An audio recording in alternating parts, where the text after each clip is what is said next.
used to have the herring boats in from one side to the other, one massive. From that far pier there to this pier, you could walk, literally walk across the decks of the boats from one pier to the other. That was the herring boats at about September time when they used to come, which was a marvellous sight. But look at it now, what have we got? Half a dozen trawlers in, that's your lot, there's no more.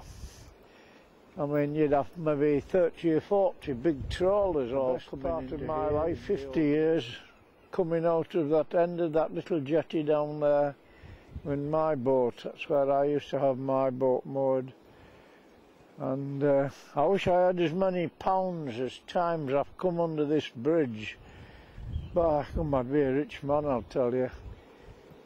But I've had some happy days, very happy days. Different things like what we're doing now, this doing this DVD for so that people in 50 years' time can look back and say, oh, well, that's what it was like. But I mean, I can remember what it was like 50 years ago back then, which makes a huge bit of difference. Over the far pier top, I've spent some happy days on there. By lad, I have. That's fishing off the pier itself, angling. Some happy days on there. I've spent nearly all my life on there, actually. When you look at Corrigans, now you'll remember yourself, John, the old Corrigans, when you could, we used to go underneath and wait for the money dropping through from the people up above. They used to have all these pennies and wait, used to fall through, and there was us underneath waiting to catch it until they got wise to it and stopped it. Different boat anglers we used to have. The oldest character and the most, well, he was a character, there's no doubt, was Arthur Blogg. He had the boat, you can just see his boat just down there called the Arcadian. It's still on the go, that boat, and Arthur died about 3 years ago, I think. There was Arthur Blogg, there was Eric Appleby, he had a boat just down here. There was Ronnie Bays, John Cunnell, Dickie Larn, all old anglers, old Scarborough lads that had boats. And then on this side of the jetty where I had mine, a chap had a boat inside of mine called Betty Blue.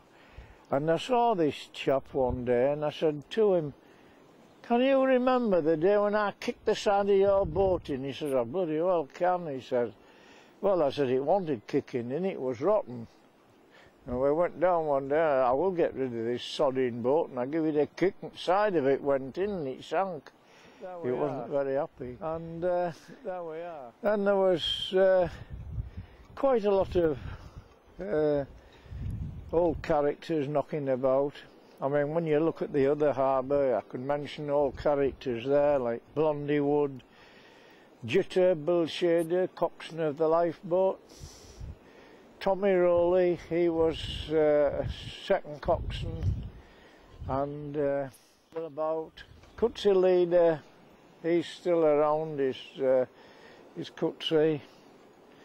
And there's quite a lot of old characters there.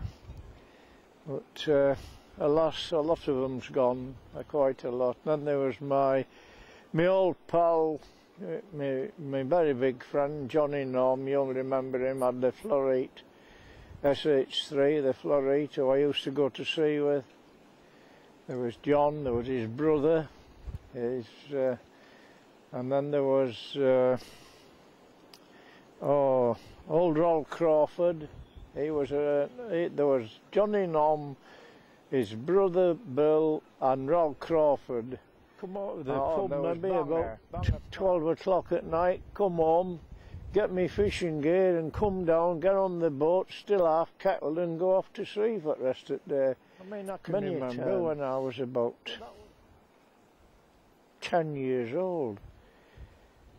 A gang of us, we come out of school and we thought we'd do a silly thing. We'd walk from one side of that harbour to the other, Of course, we got halfway across, we didn't think about it being thick mud, and one of the lads sank up to his neck in mud, and there was only his head stuck out at mud. That was really hilarious, that was. Did we get a belting for that, by land? I never walked it across it again. We had a bit of a launching party, which was very nice.